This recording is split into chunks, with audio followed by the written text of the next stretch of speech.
Salut tout le monde, c'est Brostuff. On se retrouve donc pour cette troisième partie de tutoriel sur comment créer un inventaire sur Unity 3D. Et aujourd'hui, on va finaliser l'aspect visuel de l'inventaire et on va essayer de comprendre ensemble quelles données on veut stocker dans cet inventaire. Donc voyons visuellement ce que ça va donner en jeu. C'est-à-dire qu'au final, on va avoir, lorsqu'on va ouvrir notre inventaire, on va avoir nos objets comme d'habitude, mais en plus, on va avoir une petite description qui s'affichera lorsqu'on vérifiera l'item. Voilà. Donc, dans un premier temps, on va ouvrir notre script item, nos scripts item variable et item slow. Je rappelle, le script item slow est à destination des items dans l'inventaire, et item variable est à destination des items dans le niveau, donc dispersés dans le niveau, donc une clé à ramasser, choses comme ça. Je vais mettre les éléments là comme ça va être mieux. FPC support. En fait, on a nos trois scripts. Quelle est l'idée principale? On a nos items dans le niveau et on veut les mettre dans l'inventaire. Ces items, ce sont des informations. C'est-à-dire que tel item c'est une clé, l'autre c'est un marteau. Une clé par exemple ne peut ouvrir que certaines portes. Au final, l'objet en lui-même, on ne va pas le transférer dans l'inventaire. On veut transférer des informations. C'est-à-dire quel est son type d'objet, quelle est l'image qu'il fera apparaître dans l'inventaire, quelle est sa description, une clé rouillée qui peut servir, on va voir comment justement. Et quel est son identifiant aussi, justement, qui pour moi est utile, surtout dans le cas d'une clé, c'est-à-dire que telle clé ouvre telle porte, et telle clé ouvre telle porte, enfin, voilà. Donc, ces deux scripts, on va d'abord s'en servir pour stocker des données uniquement. Et item variable, justement, par lequel on va commencer, ne servira qu'à ça. C'est un script de stockage de données. Tout simplement. Donc on peut tout de suite supprimer ça. Ça ne sera pas utile. Et on va créer nos variables donc. Quelles variables on va avoir besoin? Donc on va créer que des variables publiques. Oula, je suis parti en live. Donc on va créer une variable publique de type texte qui correspondra au type de l'item. Est-ce que c'est une clé, un marteau, un briquet? Ensuite, on va créer un identifiant à ce type d'objet, surtout utile pour des clés. Ensuite on va créer une variable de type sprite qui sera utilisée pour stocker l'image correspondant à l'item.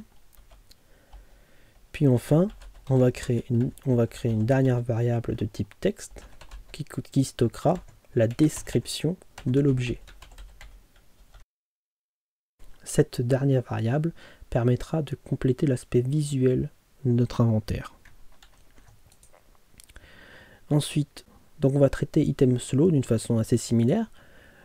Tout d'abord, on n'aura pas besoin de la fonction update. Vous pouvez tout de suite la supprimer. Par contre, on va garder la fonction start et je vais vous montrer pourquoi. Donc d'abord, on va stocker nos variables. Quelles vont être nos variables? Au final, ce sera les mêmes. Donc on va carrément aller les prendre. Vous pouvez les prendre dans item variable. CTRL-C, vous revenez sur item slow. CTRL-V. Ce sera les mêmes.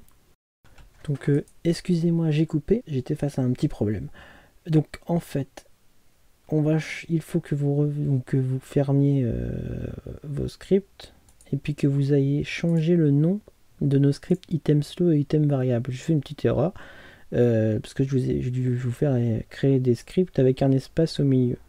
Ce qui pose problème puisque lorsque le script a été créé, sa classe s'appelle item sans espace variable et item sans espace slow. Ce qui fait une erreur puisque ce qui doit faire une erreur si vous avez mis un espace, justement vous devez voir en haut, il y a un petit message justement, le script ne peut pas être utilisé au final. À cause de cet espace. Donc vous renommez tout simplement en cliquant sur le script comme ça. vous enlevez l'espace tout simplement et ça va marcher. Donc une fois que c'est fait, que vous avez donc sauvegardé tout ça, vous allez donc dans le premier item, donc là qui est un marteau, vous insérez donc le script item slow. Voilà. Au final, dans notre slow, on aura un item qui aura ce script item slow. Ce script contiendra les différentes informations de l'item en question, donc son type, son idée. Donc on peut remplir par exemple, pour l'instant je veux dire ça c'est un marteau, on peut lui donner un identifiant, voilà 001, et il aura un sprite. Quel est son sprite? Bah, c'est le marteau qu'on a là, hop là, et on peut mettre Rusty Hammer, voilà, je crois que c'est ça, Rusty pour rouiller, je me trompe peut-être, mais c'est pas important. Donc, et au final, on veut quoi en fait? Lorsqu'on stockera un item, on veut que dans la case, on ait l'image du marteau. C'est-à-dire qu'on veut que l'image du marteau qui est là aille ici. C'est-à-dire que là, par exemple, si je supprime, on a une image blanche. Donc on veut que ce marteau aille là. Comment faire? Donc on revient sur notre item slow et lors de la fonction start, on va aller carrément modifier l'image qui est là par le marteau. Donc pour cela, on va faire get, je vais juste, parce que visuellement ça me perturbe, voilà, on va juste faire get component image, et là on voit déjà qu'il y a un petit problème. Il ne connaît pas le composant image. Donc on va continuer quand même. On va aller chercher le sprite, donc le composant. On va chercher le composant image. On va chercher son sprite. Et on va dire que ce sprite égale à notre variable item sprite. Tout simplement. Donc là, on voit qu'il y a une erreur. Si je pars juste comme ça, vous allez voir, je vais avoir tout de suite une erreur dans la console. Voilà, il ne connaît pas, il dit oh là là, je ne connais pas image, qu'est-ce que c'est que ça? Eh bien, c'est parce que ici, notre script utilise les composants Unity Engine, InSystem Collection. Donc là, c'est grisé, c'est-à-dire qu'il n'en a pas besoin. Mais il lui faut en fait un composant supplémentaire pour que qu'il connaisse le composant image. Donc il lui faut, donc vous allez écrire donc using Unity Engine, toujours, mais point UI. Donc on veut les composants utilisés par UI. Et là tout de suite, voilà, il connaît. C'est pareil, vous allez voir pareil. Donc, et c'est en noir au lieu d'être en gris. Vous allez voir, justement, je peux carrément changer ça en commentaire. Et là, là, UnityEngine.ui est gris, signifiant que le composant est nécessaire, n'est pas nécessaire. Je pourrais supprimer système collection sans problème, sans avoir d'erreur. Donc, je reviens normal. Et donc, à chaque fois que vous avez petite information, justement, à chaque fois que vous avez besoin de faire une fonction, d'aller chercher un composant d'un GameObject de type UI, donc tout ce qui est dans Create UI, donc tout ça, vous allez avoir besoin lors de vos scripts de spécifier using UnityEngine.ui, sinon vous ne pourrez pas récupérer les composants. Voilà. Donc là, on peut voir ce que ça donne justement. C'est-à-dire que là, on va rester comme ça. Je vais pas mettre le maximize et vérifiez bien le sprite qui est ici et regardez à l'écran la case blanche. Vous allez voir tout de suite, ça va se transformer en marteau. Hop. Bah non, ça ne voit pas, excusez-moi. Mais on voit que sur l'inspecteur, c'est bien devenu un marteau. Et dès que j'ai appuyé sur I, hop, l'inventaire s'affiche et j'ai bien un marteau. Voilà. Donc maintenant, ce qui pourrait être intéressant pour notre item, c'est que son descriptif, sa description soit visible. C'est-à-dire que lorsque vous ouvrez votre inventaire, vous avez une image, ce qui est intéressant. Mais par exemple, vous avez 36 clés, vous êtes un peu perdu, vous voulez savoir une description rapide de l'objet. Donc comment faire? Donc on va ajouter des éléments à notre item, physiquement, donc dans la hiérarchie de la scène. Donc on va prendre notre première image, on va faire clic droit UI et on va créer un panel et on va l'appeler, on va le laisser comme ça, c'est pas important. Par contre on va peut-être changer image, c'est ça que image comme ça c'est un peu nul, on va l'appeler item parce que là on est quand même on est en train de créer justement ce que va être un item au final dans l'inventaire.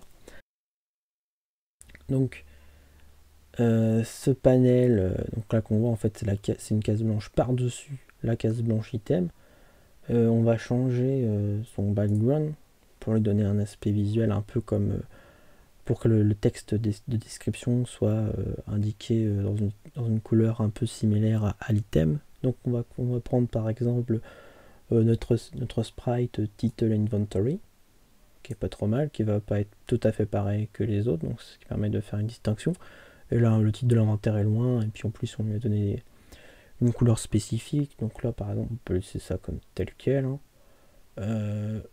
Ensuite son positionnement est un peu idiot, je veux dire, ça veut dire que là on imagine, je passe la souris sur l'item, le descriptif va s'afficher carrément entièrement sur la totalité de l'objet, ce qui est nul. On voudrait plutôt qu'il soit, je sais pas, voilà, on va le mettre un petit peu en bas à droite par exemple, on pourrait le mettre ailleurs, mais on va le mettre nous un peu en bas à droite. Donc comment faire, on va changer les données ici. Donc là aussi comme d'habitude j'ai des données exactes de ce que je veux. Ah, mais c'est pas les données parfaites, hein, faut pas rêver. Donc mais je sais ce qu'elles vont donner, alors c'est pour ça que je les utilise. Moins 32,75, voilà. On peut voir que c'est pas trop visible, mais pour ce que ça va faire, ça va être utile. Ensuite, on voit un petit problème. Je sais pas si vous distinguez. Vous voyez que notre descriptif, et je pourrais peut-être le mettre à fond en couleur, mais regardez bien. Il passe derrière les cases bleues. C'est pas super.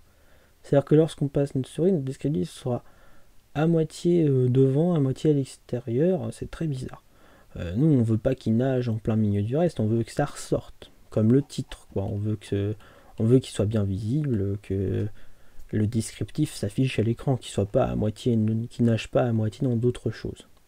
Donc comment faire? Donc, je vais baisser un petit peu, je vais baisser un petit peu ça. On va rajouter un nouveau composant. C'est le composant Canvas. Canvas qui va justement gérer ce problème. Donc là aussi, n'hésitez pas à consulter la documentation lorsque vous voulez découvrir un composant de façon plus complète. Nous, ce qu'on va faire, c'est qu'on va cocher Override Sorting. Donc, et là, hop, on laisse 0, là la nouvelle variable qui affiche, et on voit tout de suite notre descriptif, notre panel qui va servir à mettre la description de l'objet, ressort tout de suite. Ça qui va permettre justement de distinguer l'objet du reste des autres panels et tout. Donc une fois que c'est fait, on va rajouter un texte à cette description, ce serait pas mal. Donc on fait clic droit sur panel, on fait UI, texte. Donc on a notre texte, voilà, new text. Donc bien sûr on va changer un peu, parce qu'il est centré, donc on va le centrer comme d'habitude. On voit là que, je sais pas, les lignes elles sont bizarres. Voilà, donc on va voir la ligne blanche. Je parle des lignes blanches, vous voyez quand tout à l'heure elles étaient à 160 là. Et on voit, c'est la délimitation justement du texte. C'est pas terrible, hein, qu'est-ce que ça fait là? On veut que ce soit dans la case. Donc on va baisser un peu ça, 125, c'est pas mal. On va augmenter un peu la hauteur. Pas que ça hésite. On pourrait même peut-être changer par ça. Voilà, et normalement, voilà, on a juste à mettre une petite marge. Voilà, c'est mieux comme ça, voilà. Mettez stretch, voilà, 0. Et vous avez des bordures. Donc vous mettez ici, vous mettez stretch total pour que justement il s'éparpille dans sa case parent, c'est-à-dire que le panel qui est là. Et ici, vous pouvez gérer les bordures. si vous voulez des portures plus ou moins importantes. Voilà, c'est à vous de voir. Peut-être mettre un. Voilà. Et voilà. C'est pas mal. On peut changer un peu la couleur si vous voulez du texte plus noir. Ça, c'est à vous de voir. Et voilà. Donc qu'est-ce qu'on va faire maintenant? On a notre item. Il a un descriptif. Un descriptif ici. Rusty Hammer. Et on veut donc que ce Rusty Hammer, il aille dans texte. Donc comment on va faire? Donc on va rouvrir nos scripts. On va aller dans item flow. Et on va créer une nouvelle variable. On va ajouter une variable. Donc déjà, excusez-moi, on va faire autre chose avant. Peut-être ce serait plus lisible. On va juste rajouter un petit titre à nos variables, justement parce qu'item slow, à l'inverse d'item variable, va faire plus de choses. Donc pour distinguer les informations de nos items, on va mettre un petit titre. C'est à la discrétion de chacun, hein. Si vous n'avez pas envie, ne le faites pas, ça ne change rien. Ensuite, on va ajouter donc une nouvelle variable qui va être de type texte. Et pour l'utiliser, ce type texte, attention de bien avoir toujours using Unity Engine UI. Si je le retirais, il me ferait tout de suite une erreur. Voilà, il ne connaît pas texte. Donc, on laisse using Unity Engine.ui. Et donc, on va l'appeler tout sobrement texte item. Et donc, cette variable, il va falloir la remplir de la même façon que le sprite qu'on a mis ici. Donc, dans la fonction start, on va simplement rajouter texte item point texte. Le texte ici, là, la variable texte. Donc on écrit simplement texte égale à quoi? Bah, notre item description. Notre description d'item. Voilà. Donc je peux revenir dans le jeu. On va dans item. Ça va venir, voilà. Et donc on a notre titre qui est apparu avec une distinction, notre texte item, donc où est-ce qu'il est? Il est là, donc on prend notre texte, notre objet texte, on le met là, il va directement chercher le composant texte du GameObjectText. Et ensuite, on va voir tout de suite, je vais mettre sur texte avant de mettre play. Et vous allez voir que le texte va changer. Je vais peut-être mettre rien du tout. Le texte, donc le texte là va changer par ça ne change rien, vous laissez new text, hein, c'est juste pour plus tard, c'est plus visuellement, c'est plus intéressant. Et va changer, le texte va changer par Rusty Hammer. Voilà. Je mets play et hop, Rusty Hammer, je fais i et il est bien affiché, Rusty Hammer. Je peux mettre en grand écran, voilà, Rusty Hammer. Après, notre problème, c'est que notre inventaire, là, voilà, il met son descriptif, c'est intéressant. Par contre, si mon descriptif reste tout le temps allumé sur tous les objets, on va plus s'y retrouver. Ça va être illisible, ça va être n'importe quoi. Donc, ce qu'il faudrait, c'est que le descriptif apparaisse seulement lorsque je passe ma souris sur l'item en question. Vous êtes d'accord? Donc, comment faire? Donc, on va revenir sur nos scripts. Donc dans item slow, c'est ça. On va ajouter une nouvelle variable de type GameObject qu'on va appeler textDisplay. Qu'est-ce que va être cette variable exactement? Ça va être le panel ici qui correspond du coup au carré bleu qu'on a rajouté plus le texte qui est à l'intérieur. Et lorsque la souris passera dessus, on l'activera. Et lorsque la souris partira, on la désactivera. Donc comment faire? Donc on a notre text display. On va créer deux fonctions dans notre script. Attention là, on va créer des fonctions de type public. Donc on rajoute bien public avant d'écrire void pour qu'elle puisse être appelée depuis l'extérieur du script. Vous allez voir, on va les appeler depuis l'extérieur du script.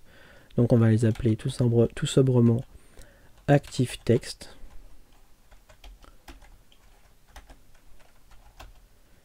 et DisableText. Donc on pourrait faire comme on a vu dans FPC Support, éviter de faire deux fonctions et plutôt en faire une seule. Mais on est sur un script tellement appauvri, on pourrait dire, c'est pas un script qui va nécessiter beaucoup de lignes de texte, que visuellement c'est plus intéressant de faire deux fonctions séparées, et ça évite de créer une nouvelle variable qui va pas forcément être utilisée au-delà, parce qu'on pourrait créer un booléen qui sache si le texte est activé ou non, et donc avoir une seule fonction au final. Mais justement au final ça fait créer une variable de plus, pour gagner quelques lignes sur un script déjà pauvre en lignes. Et je vous assure, on va pas l'augmenter de beaucoup plus, ou alors de quelques fonctions de plus, mais plus tard, mais ce sera anodin. Voilà. Donc autant créer deux fonctions séparées, qui sont deux fonctions très simples, vous allez voir. C'est-à-dire qu'on va chercher notre variable textDisplay, qui est donc un GameObject, donc on utilise la fonction setActive, et on va simplement mettre true pour dire qu'on active le texte. Et dans la fonction DisableText, on va dire cette fois setActive false. Et voilà, c'est bon. Et donc maintenant, on revient sur Unity et on va utiliser un système donc assez récent, il me semble, Unity, je sais plus, c'était peut-être Unity 5 justement qui l'a fait apparaître, je ne sais plus. Mais c'est le Event System, le système d'événements, donc qui va nous être utile ici.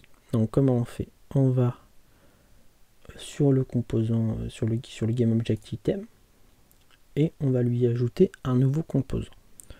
On va ajouter le composant Event Trigger. Hop là. Ce composant va justement gérer des nouveaux événements. Quel type d'événement? Donc on va voir Add New Event Type. Et bien tout simplement des événements assez basiques ou plus compliqués. Donc pointer enter, c'est-à-dire que la souris entre dans l'objet. Donc l'objet ça va être le carré qu'on peut voir, l'objet, le carré blanc. Donc pointer exit, il sort du carré blanc. Pointer down, il clique sur le carré blanc. Et pointer up, le clic de souris s'élève au niveau du carré blanc, et pointer click, on clique sur le carré blanc.